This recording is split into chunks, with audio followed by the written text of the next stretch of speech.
Guys, India में बहुत सारे अलाइनस बेस्ड कंपनीज खुल चुकी हैं। सभी कंपनीज ये क्लेम कर रही हैं कि हम ब्रेसेस से अच्छा ट्रीटमेंट प्रोवाइड कर सकते हैं, ब्रेसेस से इजी ट्रीटमेंट प्रोवाइड कर सकते हैं। लेकिन आज भी पेशेंट्स के मन में ये डाउट है कि अलाइनस बेटर हैं कि ब्रेसेस बेटर हैं। हमारे क्लिनिक पर बहुत ज़्यादा कॉमनली आस्क्ड क्वेश्चन है कि भाई मुझे अपनी स्माइल ठीक करनी है, डॉक्टर साहब आप ये बता दो कि अलाइनर लगवाऊं कि ब्रेसेस। नमस्कार, मैं हूं doctor Ishan Singh from people's dental clinic, greater Noida.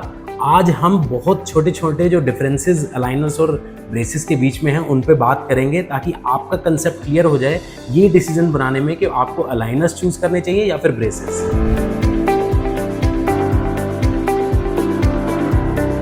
पहला ही जो डिफरेंस है ना वो बहुत इंपॉर्टेंट है।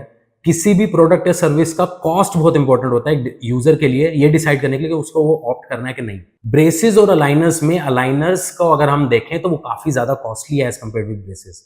अगर हम मेटल ब्रेसेस देखें तो मेटल ब्रेसेस 25,000 से लेके 50,000 तक के बीच में आपका ट्रीटमेंट ज्यादातर कंप्लीट हो जाता है। अगर आप थोड़े premium type of metal braces ले रहे हैं तो आपको वो भी 50,000 से लेके 1 लाख तक के बीच में ट्रीटमेंट खत्म कर देते हैं।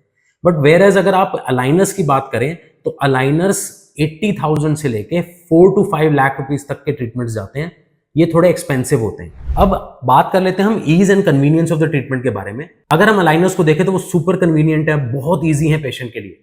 पेशेंट को बस बॉक्स में से अलाइनर निकालना है और अपने दांतों पर फिट कर लेना है और इजीली वो निकल भी जाता है। बहुत लाइट वेट होता है, दिखने में ट्रांसपेरेंट होते हैं, तो एक डिस्टेंटली खड़े हुए इंसान को पता नहीं चलेगा कि आपने अलाइनर्स लगाए हुए हैं। और बहुत इजी होता है इनको साफ करना भी, दांत भी बहुत इजीली साफ रहते हैं और इतना ज्यादा दांतों पे फोर्स नहीं लगता है एज कंपेयर विद ब्रेसेस।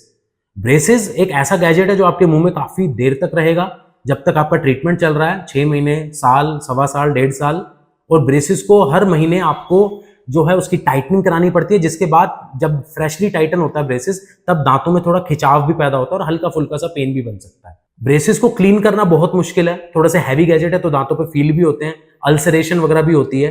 तो इसीलिए अगर हम इस रेस में देखें कि कौन सा इजी है पेशेंट के लिए और कौन सा कन्वीनियंट है ट्रीटमेंट, तो अलाइनर्स को मैं ओके बोलता हूं। ये आप जरूर जानना चाहोगे कि कौन सा ट्रीटमेंट ज्यादा सक्सेसफुल है, अलाइनर्स या फिर ब्रेसेस। देखिए, दोनों ही ट्रीटमेंट्स बहुत अच्छे हैं अगर हम टीथ अलाइनमेंट सर्विस की बात करें तो। लेकिन अलाइनर्स में पेशेंट कंप्लायंस बहुत ज्यादा बढ़ जाता है, यानी कि पेशेंट की रिस्पॉन्सिबिलिटी बहुत ज्यादा हो जाती है। क्योंकि अगर आपने मुंह में अलाइनर्स डाले ही नहीं, आपने उनको यूज ही नहीं किया, तो क्या अलाइनमेंट होगी।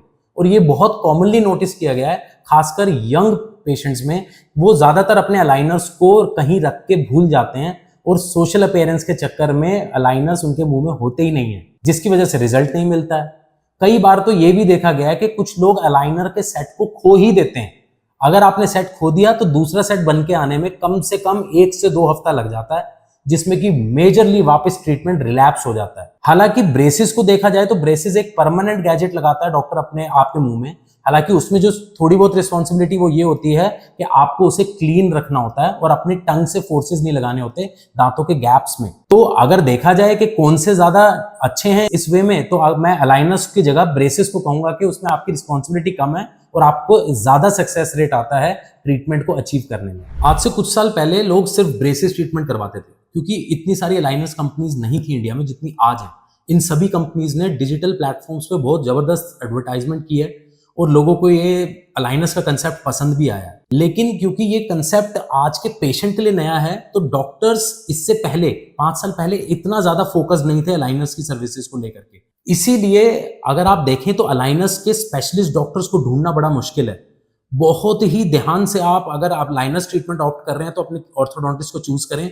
ये देखें कि उसने कितने केसेस किए हैं और उनका सक्सेस रेट क्या है। इसके लिए आप ऑनलाइन प्लेटफॉर्म्स पे जा सकते हैं या फिर उनके करंट पेशेंट से पूछताछ कर सकते हैं। हालांकि ब्रेसेस ट्रीटमेंट कई साल पुराना ट्रीटमेंट है और डॉक्टर्स बहुत अच्छे से, खासकर ऑर्थोडोंटिस्ट बहुत अच्छे से इस ट्रीटमेंट को करना जानते हैं। तो आप ब्रेसेस ट्रीटमेंट का एक स्पेशलिस्ट को बहुत आसानी से ढूंढ पाएंगे as compared with the aligners specialist. Aligners और ब्रेसेस ट्रीटमेंट के बीच में एक बहुत ही बड़ा इंपॉर्टेंट डिफरेंस है, वो है post operative complication. Post operative means treatment हो जाने के बाद की कॉम्प्लेक्सिटीज क्या आ सकती हैं आपके दांतों में। ज्यादातर देखा गया है कि अगर आपने मेटल ब्रेसेस ऑप्ट किए और अगर वो एक हैवी मेटल ब्रेसेस थे, उनकी क्वालिटी अगर अच्छी नहीं थी, तो आपके दांतों पे स्टेन्स पड़ सकते हैं, आपके दांतों पे डीमिनरलाइजेशन के स्पॉट्स हो सकते हैं। और मेटल ब्रेसेस या फिर सिरेमिक ब्रेसेस अगर अच्छे से क्लीन नहीं किए गए हों पूरे ट्रीटमेंट के दौरान, तो after the removal of braces भी आपको पेरियोडोंटाइटिस यानी कि गम्स और टीथ के आसपास के बोन की डिजीजेस एविडेंट हो सकती हैं। इसीलिए काफी ज्यादा जरूरी है अलाइनर्स के ट्रीटमेंट को भी समझना कि आप अलाइनर्स के ट्रीटमेंट को जब ऑप्ट करते हैं तो उसमें पोस्ट ऑपरेटिव कॉम्प्लिकेशंस इस तरीके की नहीं है। उसमें बस एक ही कॉम्प्लिकेशन है, आपका ट्रीटमेंट एलोंगेट हो सकता है अगर आपने टाइमली अपने अलाइनर्स को नहीं पहना तो। आपको आज का हमारा वीडियो अच्छा लगा हो तो प्लीज इसे लाइक करें, शेयर करें, हमारे चैनल को सब्सक्राइब करें और नीचे दिए गए बेल आइकन को प्रेस करें।